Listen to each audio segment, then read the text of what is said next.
Hi everybody, this is Pramita here, and today we're going to show you, we're going to work on these kind of floating pockets that you can add to your journals.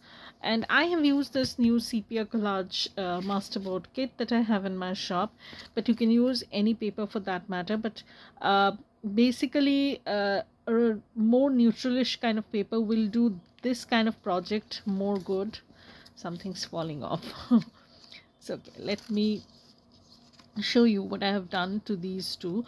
Now what I have done is I have created this pocket and then tucked a few things inside, small kind of ephemera that you would like the person who gets the journal to work with, and just little tidbits. You can add tags, you can add die cuts, you can add labels, a lot of things. And basically the background is done for you. The only thing I did was layer a few focal elements like butterflies, flowers, and arrangements of flowers and stuff like that. So we're going to work on these types of pockets. And also in this one what I did was now these were side tuck sort of thing, and this time I want to make them as vertical top loading kind of thing. And so this can be added on a page as a hinge, or another thing you can do is you can add a fabric strip or a washi tape strip and join these two and then add them in the signature itself. So you can do that without cutting these two up, or if you decide that you like to have a little bit of free-flowing sort of section, this section, because when you're adding fabric, what happens is that it becomes easier to close and fold. So that becomes a little bit easier. Or else what you can do is simply fold this paper and then create a pocket. So I'm going to show you that also in some later video, but for this one I presume I'm going to go with the ones that I have done. So I'm going to work with these kind of pockets. So the first thing is that choose any paper you like. They are more or less very cohesive and they don't have any orientation as such, but personally I like to have them, the things on a vertical note, you can say, like they should be like this, but some elements are horizontally. It's just a mix of both.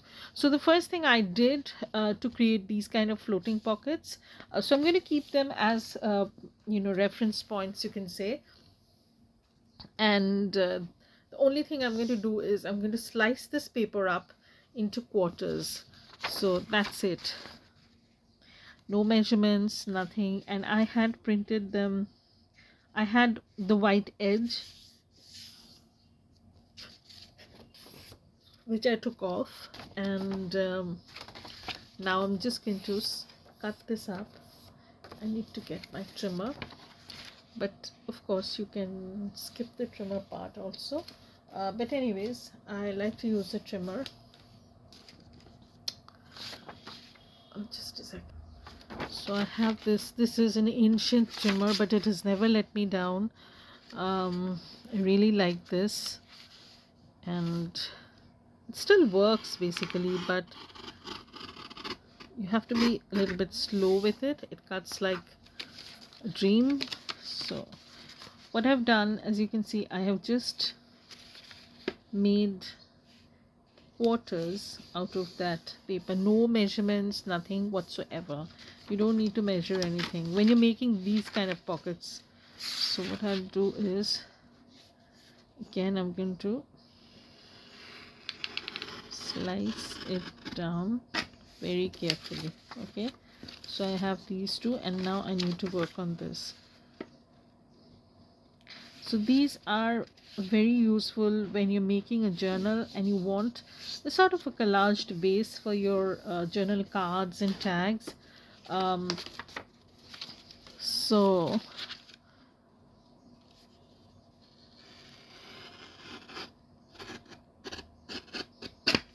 So how is everybody doing?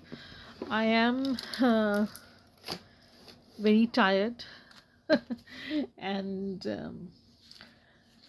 you know, teaching is a tough job. So anyways, and grading copies, and that's an extra job for me, because I like to teach, that's okay, but you know, the grading of the notebooks, so what I'm going to do is, there is no formula to it, you know, you can do it any ways you like. So I'll keep in mind that I will have 2 pockets on the right side and 2 on the left side. So I'll just go through these. So this one and this one, I'm going to make pockets on the left side,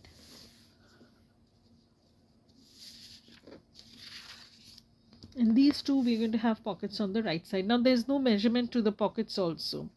What I did was I followed the trend of the collage paper. So look, suppose in this one, I can make this into a pocket like so. This is like in 1-inch pocket, you can say.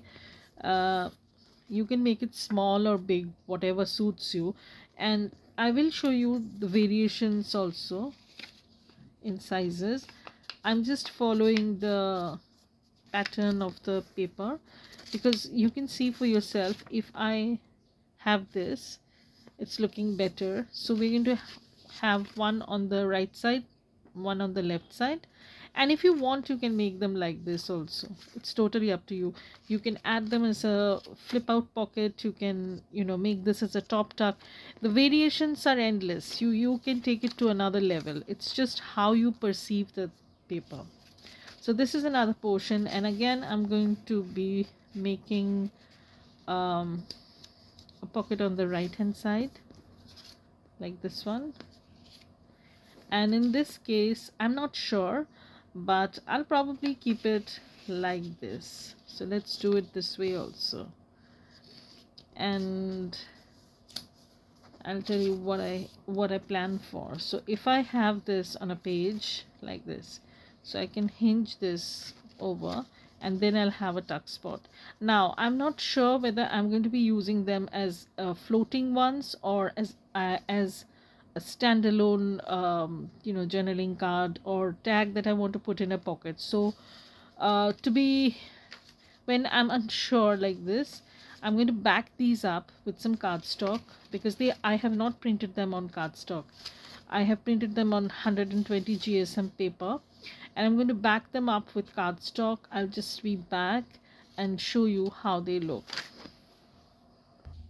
Okay, so I have backed these up with cardstock.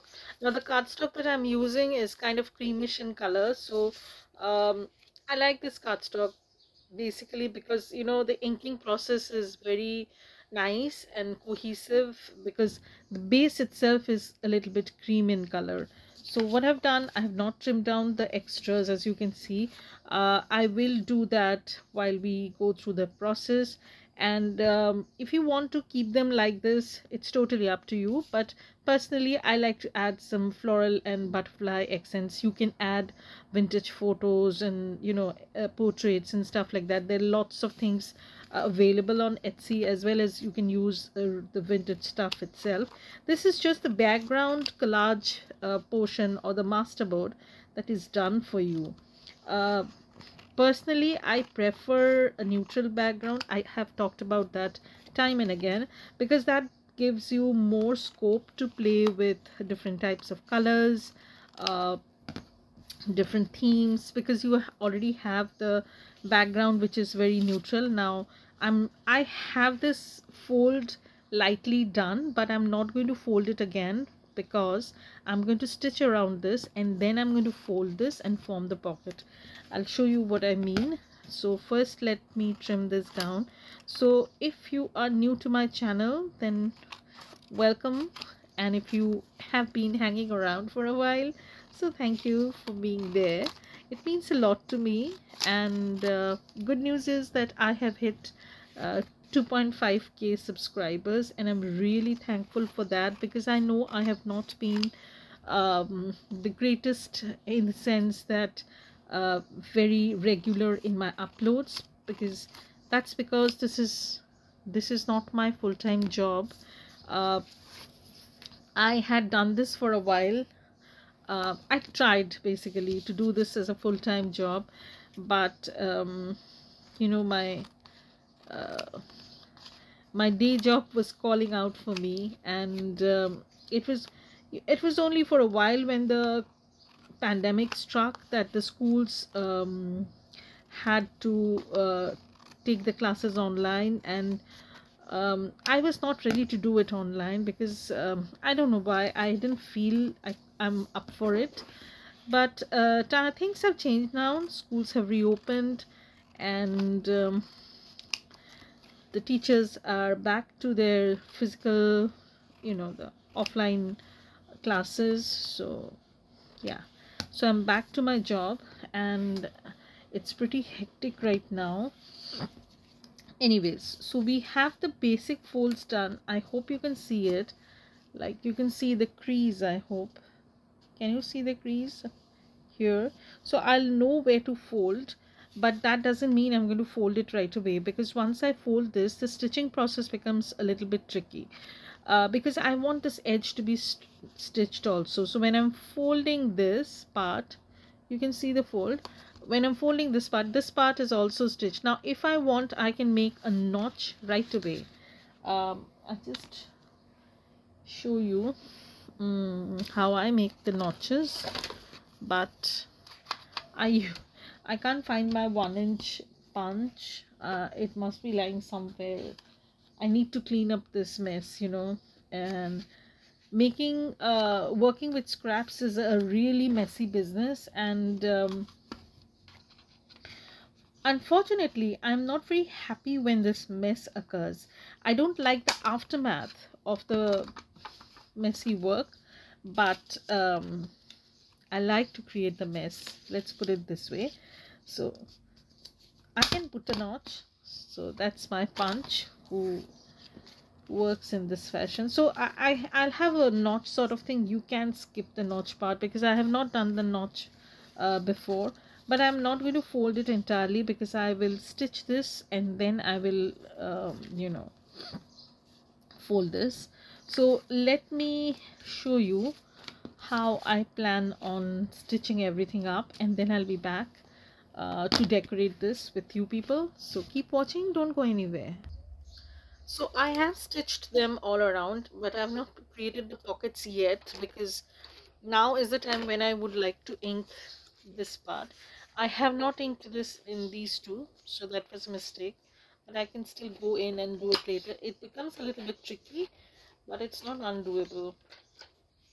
And again, you can do these projects without stitching, but personally, you know, I like the sword effect, so I like to add the sewing thing. So I'm just going to ink the portion that is going to be difficult for me to reach in after I have sewed the pockets. So I have inked this portion in, and this is going to be sewed like these two sections, and then you have a side tuck sort of thing, and you can use it like this or whatever, whichever suits you. And I'm going to do the same with the rest of these, and then I'll be back. So be careful or be mindful of the fact that this portion is going to get difficult, especially this portion is going to be difficult to reach into once you have sewed in the pocket. So please do that inking part beforehand, or you'll have difficulty. Like I have already sewn in this one, so what I can do is, the best I can just do it very lightly and push into the groove like so, and the rest is easy peasy. So as I said, it's not undoable, but you might risk have the risk of ripping this part off if you're not gentle yet firm with the inking stuff. So that's done, and this is going to be like this. I really like how these pockets have turned out, and let us do the inking of these also, because we are going to decorate these in the later part of the video. See how messy it got, but then I can always cover it up. I'll also show you how you can cover it up later on. So, and I like to add a stitching at the bottom part also, that way, you know, this gives a little bit of structure. Initially when I was starting off with making pockets and stuff like that at a very early stage, I did not always sew the bottom part, and then I realized that sewing the bottom section will give you more structure. So I started doing that. So I started doing that.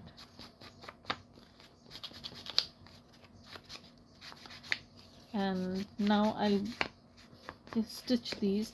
Now you can skip the stitching part in this this portion also.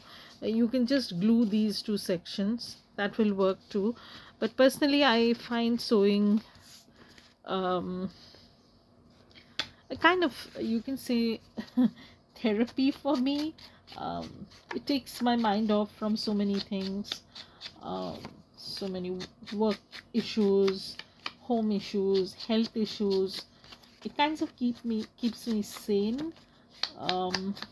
So just like gluing paper, sewing is also something which is very therapeutic for me, and I would not trade it for anything.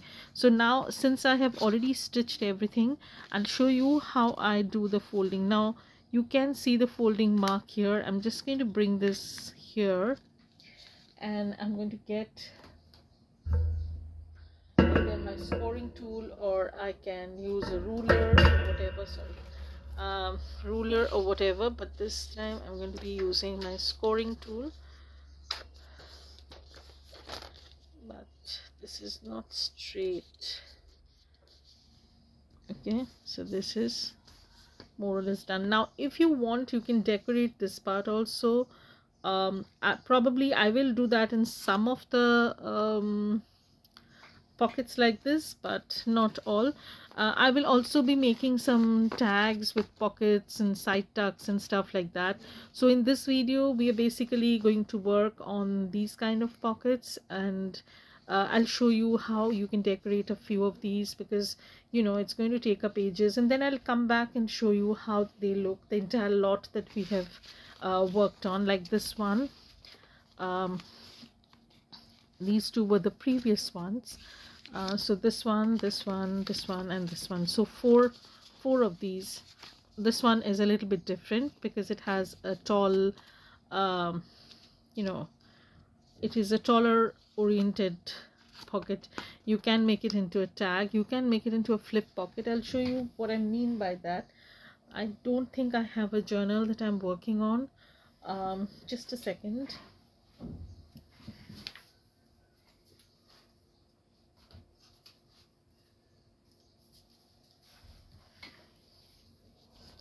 So I have finished working on these journals. They just need a little bit more. I can't get enough of these journals. You know, they have turned out so good, and the fun part is you can take out this signature, and then you can reuse them, reuse the folder as you like. So I'm going to show you what I mean by this. So if you have a page like this, okay, and you can just attach this with washi tape or even paper. If you want, I can show you how you can attach this on this side, so it will flip open, and then you can tuck something in over here, and then this will close up. Okay, I will not recommend hinging it on the pocket side, because this is already bulked up, this side, you know, so the hinge will not be pretty good lying on this portion, so it's best that you do it on the other side. As it is, you might not write on this side itself. You might have some ephemera tucked in because you have a pocket. So that's the thing that you can do, or you can just keep it paper clipped and move it around as you like it. So I should do an official flip of these and list them.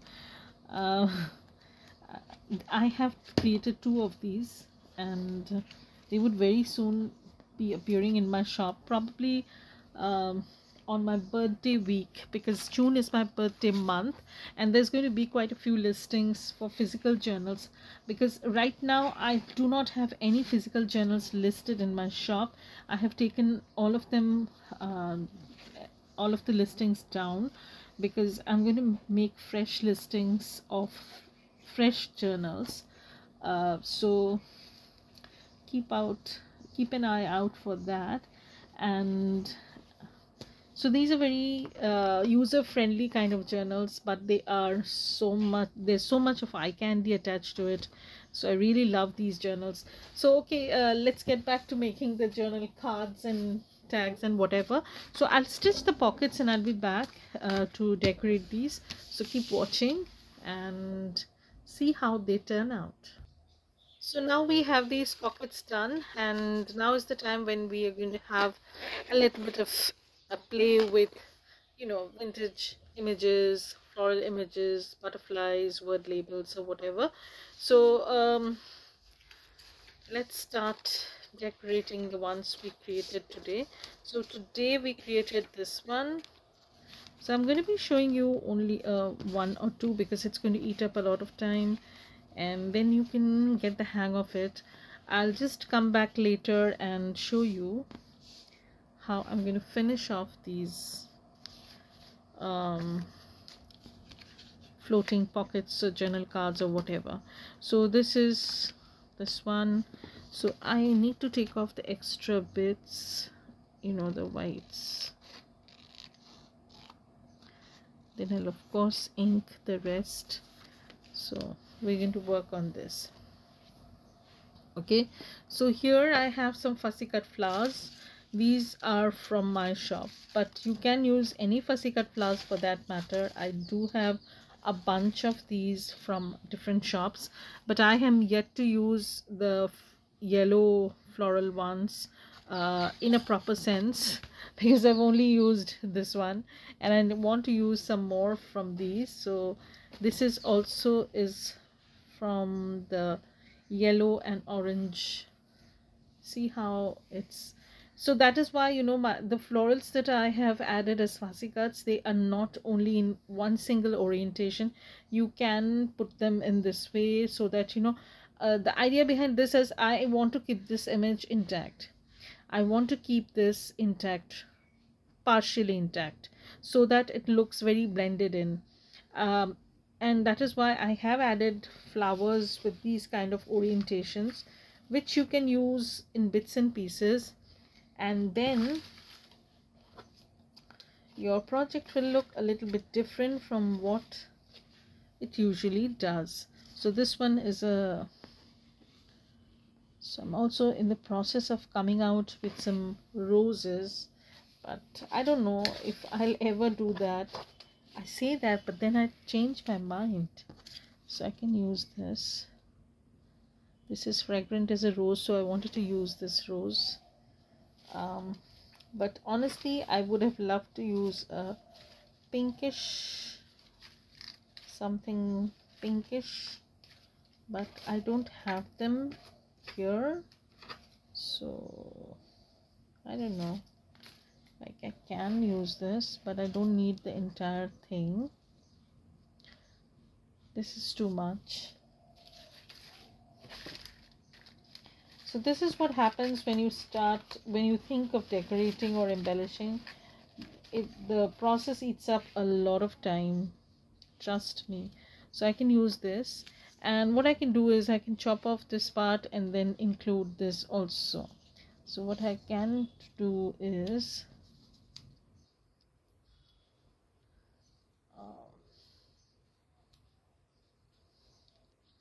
I can do it this way. This is too much. So if I use this, then I need to use something else, maybe a butterfly or something, I don't know. Let's see if I have any butterflies.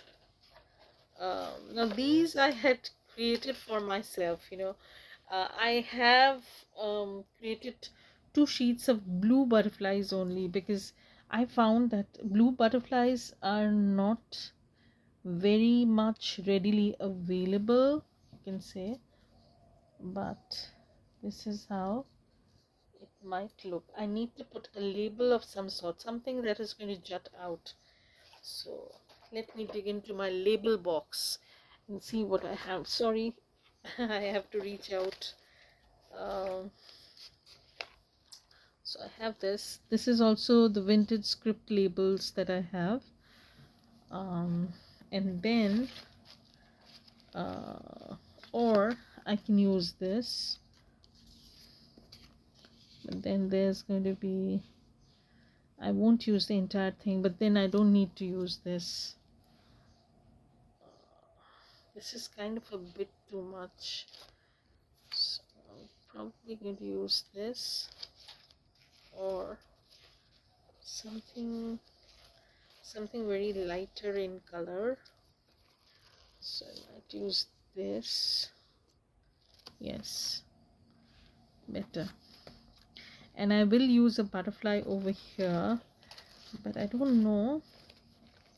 What I can do is I can simply chop off the butterfly from the labels. I have done that in quite a few cases, and then I've used those butterflies because I love those butterflies. And yeah, so I can use this, but this is too muted.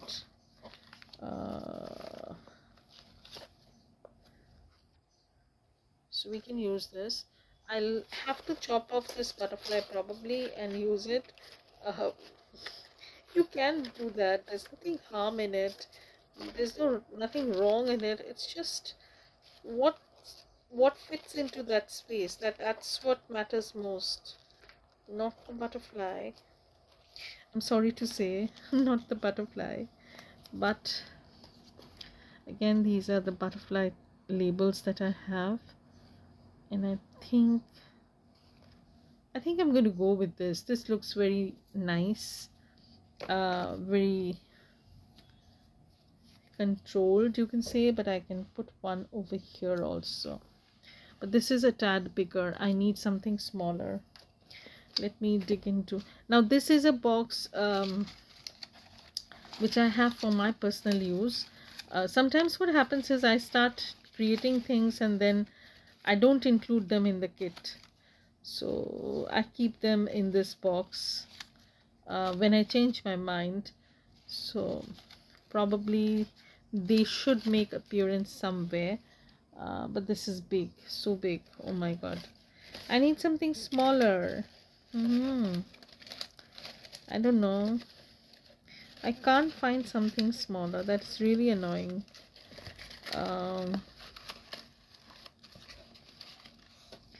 Let's see. I'm only getting bigger butterflies. No, I don't want this. This is too big. Okay, so I'll have to, think how I'm going to use a butterfly there if they are so big. So big. I can use this. Is this too big? I know this is getting bigger and bigger, I mean the video, but that's how my brain works, and that's one of the reasons why I don't like to do decorate with me kind of videos. So I'll probably use this. So in that case, what I can do is I'll put this over here, and then I'll fussy cut this out and use it. Okay, and this is not going to be used. So much of decisions. So that's done. That's done. Probably I can use a butterfly over here. My butterflies just want to get put on. So can I put it here? It's too big. So I need to put something small. So good for me. This way I get to know that exactly what kind of butterflies will be most suitable, or the size, you know, which is going to be most suitable. So I'm going to fussy cut this out probably and use it again. So for this one, this already has a rose kind of thing. So let's see what happens. I hope I have something already fussy cut out from this. So what I've done is, you know, this is a very good way to contain all the shops that you have bought your fussy cuts from. This was the packaging, you know, something came inside this box.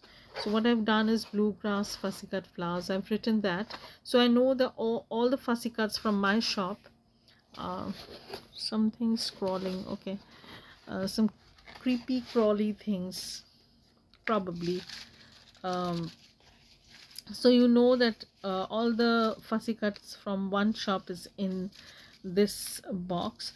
You can make zip pouch, you know, the Ziploc bags for these also. So let's see what we can use.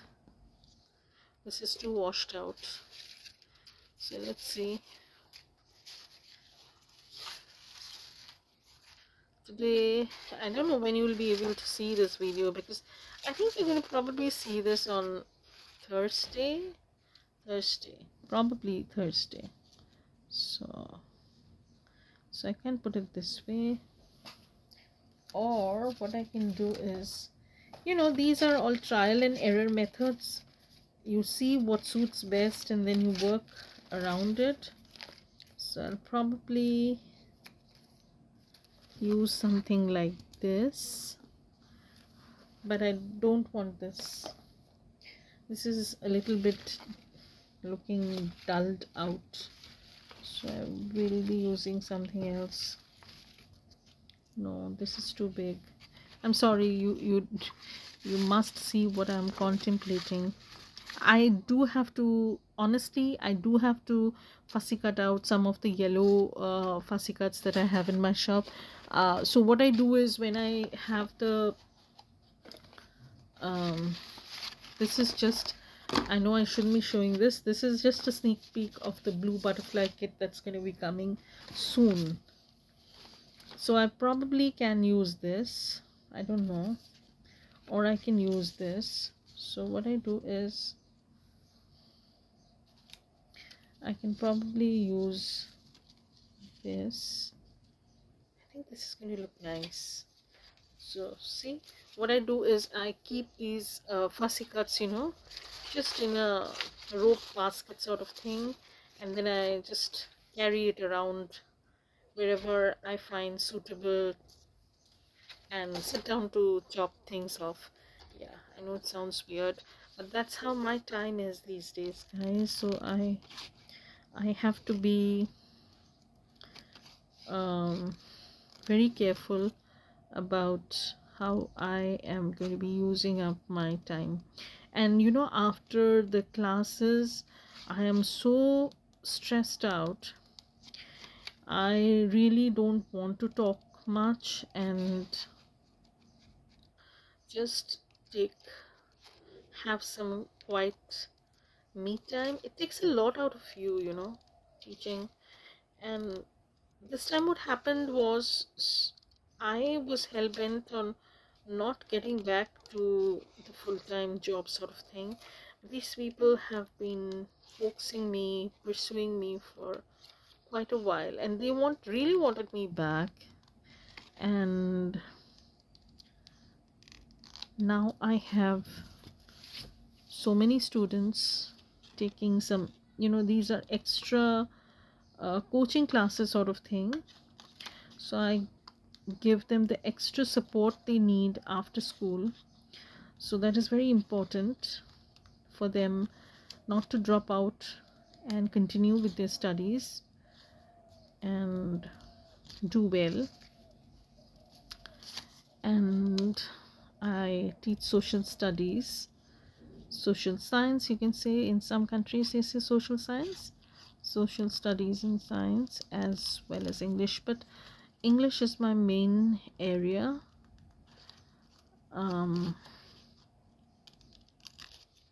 So this is how things are rolling right now. And you know, previous to this hectic work schedule, I was exercising regularly, I was walking regularly, but everything has flown out of the window once I got back to my teaching job. And trust me, I need to get back into that groove also, because I need to get back to my walking schedule. I loved the feeling of having some me time, and also the sense of accomplishment when you have walked about 4 or 5 miles. But then now what happens is, after the classes are over, I'm so super tired that I don't feel like doing anything, just so this is how you can chop off the sides also, and I think it's going to look very nice. See how it's looking different. So let me show you. So this video is getting very long. I should be ending this, but I don't want to. I just want to show you that I'll be back to give an update on how I finished collaging, and then you can do something like this too. So that's it. So this one I don't like anymore. See how I change my mind? It's really something. And I will probably add something else. I don't know. So can I add this? I think this is going to look nice. I'm going to overlap this, and then I can add a butterfly like this, or add little things like this. These are from my stash. I don't remember the name of the shop. This is not from my shop, so I'll probably add something like this. I don't know. This is too big. This is not going to make the cut. So I'm going to be adding this butterfly, but I need to cut this out. So I keep it here. See how things go. And I have this. The things I dig out from my boxes, you will be surprised. I think I'm going to go with this butterfly. It's a little bit subtle and not too bright. So now what I'll do is I am going to glue everything down. You don't need to see the boring gluing process, and I'll be back after I've glued everything down, added the bits and bobs that I usually do, and I'll come back to show you the finished result, and I'll just walk you through the entire process, what I've done off camera. So I think that's going to be the best thing. So thank you everybody for watching this. Watch out for the last part where I give an update on these, and I need to finish these off also. So I'll do that off camera, and of course I'm going to share with you all the things that I've done off camera and walk you through the entire process. I've had too much coffee, so you can pretty well make out. I was feeling super drowsy today, so I had to drink coffee more than I should have. So probably the coffee is talking right now. So thank you everybody for watching this, and I'm so super thankful for you people hanging around. And if you've not yet subscribed, don't forget to subscribe and hit the like button if you really have enjoyed this. If you have not enjoyed this, then I'm sorry, I could not do any better, but I hope you leave a comment, because I know I'm way behind answering the comments. So how about answering the comments in one video or in a live session perhaps? So if anybody of you are interested in a live YouTube craft with me sort of thing, please tell me in the comment section. I will do a craft with me somewhere around towards the end of the week. Probably try to make it the best I can, so we'll see how things go, and the second part of update on these are coming soon, so keep watching, don't go anywhere. Thank you everybody, have a great day.